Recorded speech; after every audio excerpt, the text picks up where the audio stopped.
Welcome to the Everything History Podcast for episode 55, the Epistles of Seneca, part 2 of 2. This episode includes the letters 6 through 10 of Seneca's letters to Lucilius. And you may be wondering if these are all of Seneca's esteemed letters on morality, fully known as the Epistulae Morales ad Lucilium. And the answer to that rhetorical question is no. He wrote 124 of these letters, all very intriguing and full of wisdom, but I only present his first 10 because soon I shall shift my focus to 5th century Greece when I finish this semester and find time once more. However, never fear, I will read the other letters of Seneca as well, but they will be on the podcast YouTube page, also titled Everything History Podcast, all 124, eventually, as well as much more. Anyways, let's get this show on the road. I discharged my last duty as king and emperor. This is Everything History. Everything you hold worthwhile is at stake. We meant more to kids than Jesus did, or religion at that time. I consider myself the luckiest man on the face of the earth. Epistle 6, on sharing knowledge. I fear, my dear Lucilius, that I am being not only reformed, but transformed. I do not yet, however, assure myself or indulge the hope that there are no elements left in me which need to be changed. Of course, there are many that should be made more compact, or made thinner, or be brought into greater prominence. And indeed, this very fact is proof that my spirit is altered into something better, that it can see its own faults, of which was previously ignored. In certain cases, sick men are congratulated because they themselves have perceived that they are sick. I therefore wish to impart to you this sudden change in myself. I should then begin to place a surer trust in our friendship, the true friendship which hope and fear and self-interest cannot sever, the friendship in which and for the sake of which men meet death. I can show you many who have lacked, not a friend, but a friendship. This, however, cannot possibly happen when souls are drawn together by identical inclinations into an alliance of honorable desires. And why can it happen? Because in such cases men know that they have all things in common, especially their troubles. You cannot conceive what distinct progress I notice that each day brings me. And when you say, "Give me also a share in these gifts which you have found so helpful," I reply that I am anxious to heap all these privileges upon you, and that I am glad to learn in order that I may teach. Nothing will ever please me, no matter how excellent or beneficial, if I must retain the knowledge of it to myself. And if wisdom were given to me under the express condition that it must be kept hidden and not uttered, I should refuse it. No good thing is pleasant to possess without friends to share it. I shall therefore send to you the actual books, and in order that you may not waste time in searching here and there for profitable topics, I shall mark certain passages, so that you can turn at once to those which I approve and admire. Of course, however, the living voice and intimacy of a common life will help you more than the written word. You must go to the scene of action first, because men put more faith in their eyes than in their ears. And second, because the way is long if one follows precepts, but short and helpful if one follows patterns. Cleanthes could not have been the express image of Zeus if he had merely heard his lectures. He shared in his life, saw into his hidden purposes, and watched him to see whether he lived according to his own rules. Plato, Aristotle, and the whole throng of sages who were destined to go, each in their own different ways, derived more benefit from the character than from the words of Socrates. It was not the classroom of Epicurus, but living together under the same roof, that made the great men of Metrodorus, Hamarchus, and Pallianus. Therefore I summon you, not merely that you may derive benefit, but that you may confer benefit, for we can assist each other greatly. Meanwhile, I owe you my little daily contributions. You shall be told what pleased me today in the writings of Hecato. It is these words: "What progress, you ask, have I made? I have begun to be a friend to myself." That was indeed a great benefit. Such a person can never be alone. You may be sure that such a man is a friend to all mankind. Farewell. Epistle 7, on crowds. Do you ask me what you should regard as especially to be avoided? I say crowds. For as yet you cannot trust yourself to them with safety. I shall admit my own weakness, at any rate, for I never bring back home the same character that I took abroad with me. Something of that which I have forced to be calm within me is disturbed. Some of the foes that I have routed return again, just as the sick man, who has been weak for a long time, is in such a condition that he cannot be taken out of the house without suffering a relapse. So we ourselves are affected when our souls are recovering from a lingering disease. To consort with the crowd is harmful. There is no person who does not make some vice attractive to us, or stamp it upon us, or taint us unconsciously therewith. Certainly, the greater the mob with which we mingle, the greater the danger. But nothing is so damaging to good character as the habit of lounging at the games, for then it is that vice steals subtly upon one through the avenue of pleasure. What do you think I mean? I mean that I come home more greedy, more ambitious, more voluptuous, and even more cruel and inhumane, because I have been among human beings. By chance I attended a midday exhibition, expecting some fun, wit, and relaxation, an exposition at which men's eyes have respite from the slaughter of their fellow men. But it was quite the reverse. The previous combats were the essence of compassion, but now all the trifling is put aside and it is pure murder. The men have no defensive armor, they are exposed to blows at all points, and no one ever strikes in vain. Many persons prefer this program to the usual pairs and to the bouts by request. Of course they do. There is no helmet or shield to deflect the weapon. What is the need of defensive armor or of skill? All these mean delaying death. In the morning they throw men to the lions and bears. At noon they throw them to the spectators. The spectators demand that the slayer shall face the man who is to slay him in his turn. And they always reserve the latest conqueror for another butchering. The outcome of every fight is death, and the means are fire and sword. This sort of thing goes on while the arena is empty. You may retort, but he was a highway robber. He killed a man. And what if he did? Granted that, as a murderer, he deserved this punishment, but what crime have you committed, poor fellow, that you should deserve to sit and see this show? In the morning they cried, kill him, lash him, burn him. Why does he meet the sword in so cowardly a way? Why does he strike so feebly? Why doesn't he die in the game? Whip him to meet his wounds. Let them receive blow for blow, with chest bare and exposed to the stroke. And when the game stopped for intermission, they announce, a little throat-cutting in the meantime, so that there may still be something going on. Come now, do you not understand even this truth, that a bad example reacts on the agent? Thank the immortal gods that you are teaching cruelty to a person who cannot learn to be cruel. The young character which cannot hold fast to righteousness must be rescued from the mobs.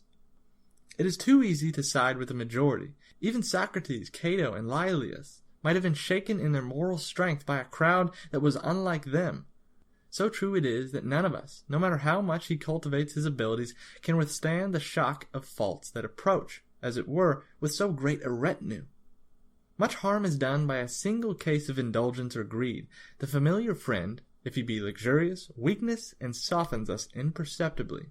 The neighbor, if he be rich, rouses our covetousness. The companion, if he be slanderous, rubs off some of his rust upon us, even though we be spotless and sincere.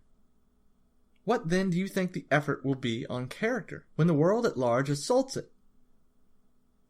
You must either imitate or loathe the world.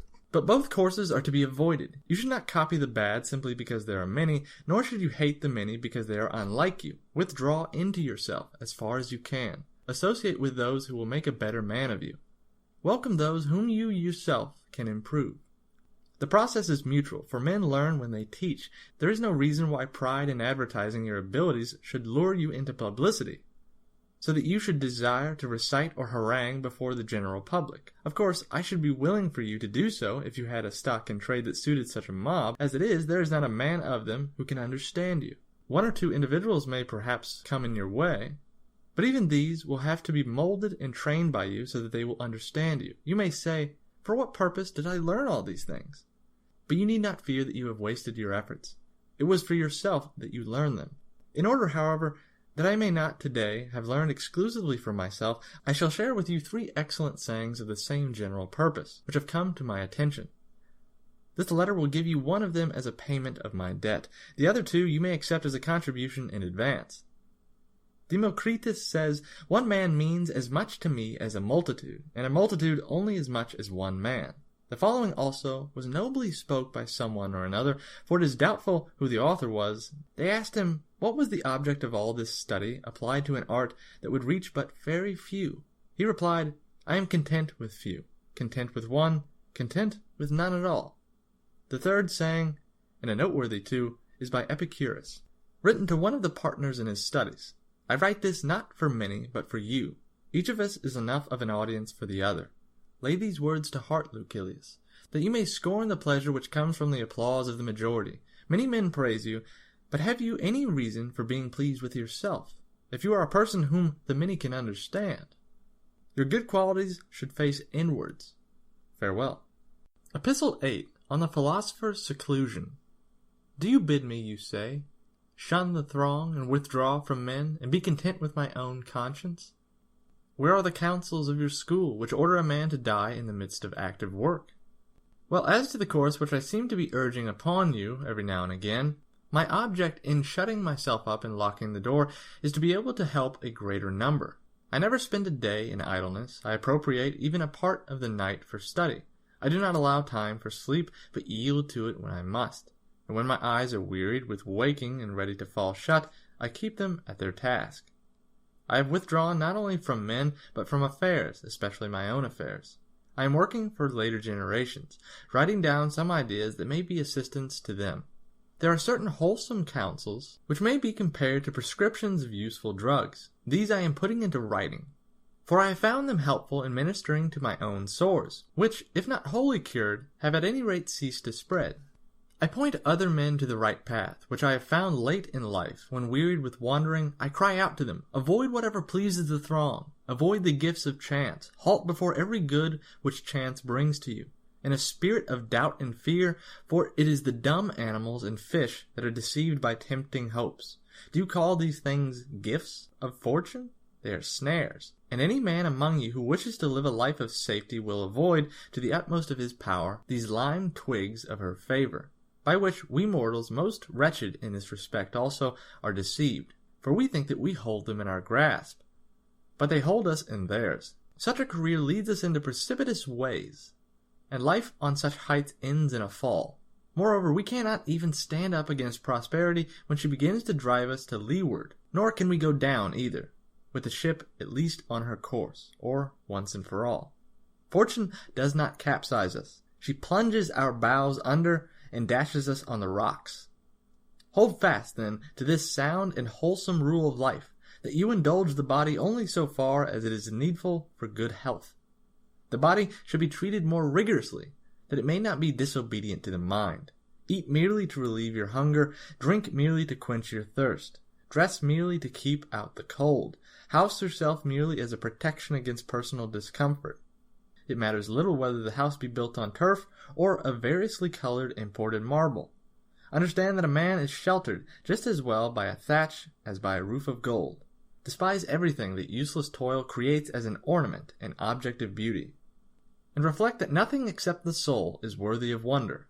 For to the soul, if it be great, naught is great. When I commune in such terms with myself and with future generations, do you not think that I am doing more good than when I appear as counsel in court, or stamp my seal upon a will, or lend my assistance in the Senate, by word or action to a candidate? Believe me, those who seem to be busied with nothing are busied with the greater task. They are dealing at the same time with things mortal and things immortal. But I must stop and pay my customary contribution to balance this letter. The payment shall not be made from my own property, for I am still conning Epicurus. I read today in his works the following sentence: if you would enjoy real freedom, you must be the slave of philosophy. The man who submits and surrenders himself to her is not kept waiting, he is emancipated on the spot. The very service of philosophy is freedom. It is likely that you will ask me why I quote so many of Epicurus's noble words instead of words taken from our own school. But is there any reason why you should regard them as sayings of Epicurus and not common property? How many poets give forth ideas that have been uttered, or may be uttered, by philosophers? I need not touch upon the tragedians and our writers of national drama, for these last are also somewhat serious, and stand halfway between comedy and tragedy. What a quantity of sagacious verses lie buried in the mind! How many of Publius's lines are worthy of being spoken by buskin-clad actors as well as by wearers of the slipper? I shall quote one verse of his which concerns philosophy, and particularly that phase of it which we were discussing a moment ago, wherein he says that the gifts of chance are not to be regarded as our possessions. He says, "Still alien is whatever you have gained by coveting." I recall that you yourself expressed this idea much more happily and concisely. What chance has made yours is not really yours. And a third, spoken by you still more happily, shall not be omitted. The good that could be given can be removed. Now, Lucilius, I shall not charge this up to the expense account, because I have given it to you from your own stock. Farewell. Epistle 9, on Philosophy and Friendship. You desire to know whether Epicurus is right when in one of his letters he rebukes those who hold that the wise man is self-sufficient and for that reason does not stand in need of friendships. This is the objection raised by Epicurus against Stilbo and those who believe that the supreme good is a soul which is insensible to feeling. We are bound to meet a double meaning if we try to express the Greek term meaning lack of feeling in a single word, rendering it by the Latin word impatientia. For it may be understood in the meaning the opposite to which we wish to have. What we mean to express is a soul which rejects any sensation of evil. But people will interpret the idea as that of a soul which can endure no evil. Consider, therefore, whether it is not better to say a soul that cannot be harmed, or a soul entirely beyond the realm of suffering. There is this difference between ourselves and the other school. Our ideal wise man feels his troubles, but overcomes them. Their wise man does not feel them. But we and they alike hold this idea, that the wise man is self-sufficient. Nevertheless, he desires friends, neighbors, and associates, no matter how much he is sufficient unto himself. And mark how self-sufficient he is, for on occasion he can be content with a part of himself. If he loses a hand through disease or war, or if some accident puts out one or both of his eyes, he will be satisfied with what is left, taking as much pleasure in his impaired and maimed body as he took when it was sound. But while he does not pine for these parts if they are missing, he prefers not to lose them. In this sense, the wise man is self-sufficient, that he can do without friends, but not that he desires to do without them. When I say can, I mean this. He endures the loss of a friend with equanimity. But he need never lack friends, for it lies in his own control how soon he shall make good a loss. Just as Phidias, if he lost a statue, can straightway carve another, even so our master in the art of making friendships can fill the place of a friend he has lost. If you ask how one can make oneself a friend quickly, I will tell you, provided we are agreed that I may pay my debt at once, and spare the account so far as this letter is concerned. Hecatos says, I can show you a philtre, compounded with drugs, herbs, or any witch's incantation. If you should be loved, love. Now there, Lucilius, is a great pleasure, not only in maintaining old and established friendships, but also in beginning and acquiring new ones. There is the same difference between winning a new friend and having won him, as there is between the farmer who sows and the farmer who reaps. The philosopher Attalus used to say, it is more pleasant to make than to keep a friend, as it is more pleasant to the artist to paint than having finished a painting. When one is busy and absorbed in one's work, the very absorption affords great delight. But when one has withdrawn one's hand from the completed masterpiece, the pleasure is not so keen. Henceforth, it is the fruits of his art that he enjoys. It was the art itself that he enjoyed while he was painting. In the case of our children, their young manhood yields the more abundant fruits, but their infancy was sweeter. Let us now return to the question. The wise man, I say, self-sufficient though he be, nevertheless desires friends, if only for the purpose of practicing friendship, in order that his noble qualities may not lie dormant. Not, however, for the purpose mentioned by Epicurus in the letter quoted above, that there may be someone to sit by him when he is ill, to help him when he is in prison or in want, but that he may have someone by whose sick bed he himself may sit, someone a prisoner in hostile hands, whom he himself may set free. He who regards himself only and enters upon friendships for this reason reckons wrongly. The end will be like the beginning. He has made friends with one who might assist him out of bondage. At the first rattle of the chain, such a friend will desert him. These are the so-called fair-weather friendships. One who is chosen for the sake of utility will be satisfactory only so long as he is useful. Hence prosperous men are blockaded by troops of friends. But those who have failed stand amid vast loneliness, their friends fleeing from the very crisis which is their test of worth. Hence also we notice those many shameful cases of persons who, through fear, desert or betray. The beginning and the end cannot but harmonize. He who begins to be your friend because it pays will also cease because it pays. A man will be attracted by some reward offered in exchange for his friendship if he be attracted by aught in friendship other than the friendship itself. For what purpose, then, do I make a man my friend? In order to have someone for whom I may die, whom I may follow into exile, against whose death I may stake my own life and pay the pledge too? The friendship which you portray is a bargain and not a friendship. It regards convenience only, and looks to the results. Beyond question, the feeling of a lover has in it something akin to friendship. One might call it a friendship run mad. But though this is true, does anyone love for the sake of gain, or promotion, or renown? Pure love, careless of all other things, kindles the soul with desire for the beautiful object, not without the hope of return of the affection.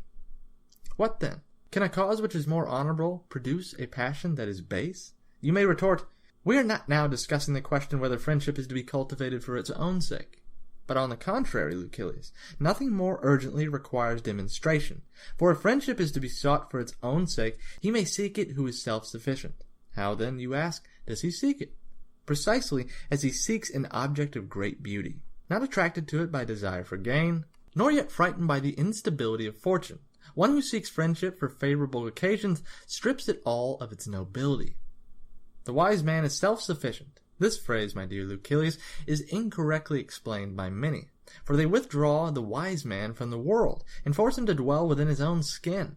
But we must mark with care what this sentence signifies, and how far it applies. The wise man is sufficient unto himself for a happy existence, but not for mere existence. For he needs many helps towards mere existence. But for a happy existence he needs only a sound and upright soul, one that despises fortune. I should also like to state to you one of the distinctions of Chrysippus, who declares that the wise man is in want of nothing, and yet needs many things. On the other hand, he says, nothing is needed by the fool, for he does not understand how to use anything, but he is in want of everything. The wise man needs hands, eyes, and many other things necessary for his daily use, but he is in want of nothing, for want implies necessity, and nothing is necessary to the wise man. Therefore, although he is self-sufficient, yet he has need of friends. He craves as many friends as possible, not, however, that he may live happily, for he will live happily even without friends. The supreme good calls for no practical aids from the outside. It is developed at home, and arises entirely within itself. If the good seeks any portion of itself from without, it begins to be subject to the play of fortune. People may say to you, but what sort of existence will the wise man have if he be left friendless when thrown into prison, or when stranded in some foreign nation, or when delayed on a long voyage, or when cast upon a lonely shore? And I say, his life will be like that of Jupiter, who, amid the dissolution of the world, when the gods are confounded together and nature rests for a space from her work, can retire into himself, and give himself over to his own thoughts. In some such way as this the sage will act. He will retreat into himself and live with himself. As long as he is allowed to order his affairs according to his judgment, he is self-sufficient, and marries a wife, he is self-sufficient, and brings up children, he is self-sufficient, and yet could not live if he had to live without the society of man. Natural promptings, and not his own selfish needs, draw him into friendships. For just as other things have for us an inherent attractiveness, so, too, does friendship. As we hate solitude and crave society, as nature draws men to each other, so in this matter also, there is an attraction which makes us desirous of friendship. Nevertheless, though the sage may love his friends dearly, often comparing them with himself, and putting them ahead of himself even, yet all the good will be limited to his own being, and he will speak the words that were spoken by the very Stilbo whom Epicurus criticizes in his letter. For Stilbo, after his country was captured and his children and his wife lost, as he emerged from the general desolation alone and yet happy, spoke as follows to Demetrius, who was called Sacker of Cities, because of the destruction he brought upon them. In answer to the question whether he had lost anything, Stilbo said, I have all my goods with me. And that is a brave and stout-hearted man for you. The enemy conquered, but Stilbo conquered his conqueror. I have lost nothing, he said. He forced Demetrius to wonder whether he himself had conquered after all. And Stilbo continues, my goods are all with me. In other words, he deemed nothing that might be taken from him to be a good. We marvel at certain animals because they can pass through fire and suffer no bodily harm. But how much more marvelous is a man who has marched forth unhurt and unscathed through fire and sword and devastation. Do you understand now how much easier it is to conquer the whole tribe than to conquer one man? This saying of Stilbo makes common ground with Stoicism. The Stoic can also carry his goods unimpaired through cities that have been burned to ashes, for he is self-sufficient. Such are the bounds which he sets to his own happiness. But you must not think that our school alone can utter noble words. Epicurus himself, the reviler of Steelbow, spoke similar language. Put it down to my credit, though I have already wiped out my debt for the present day. Epicurus says, "Whoever does not regard what he has as most ample wealth is unhappy, though he be master of the whole world." Or, Lucilius, if the following seems to you a more suitable phrase, for we must try to render the meaning and not the mere words, so you might phrase it, "A man may rule the world and still be unhappy if he does not feel that he is supremely happy."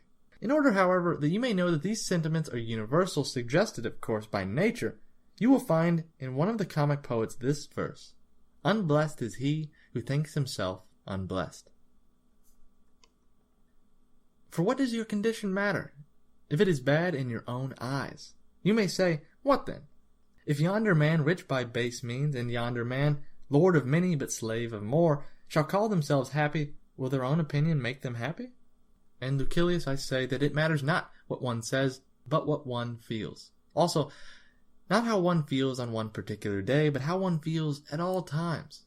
There is no reason, however, why you should fear that this great privilege will fall into unworthy hands. Only the wise man is pleased with his own.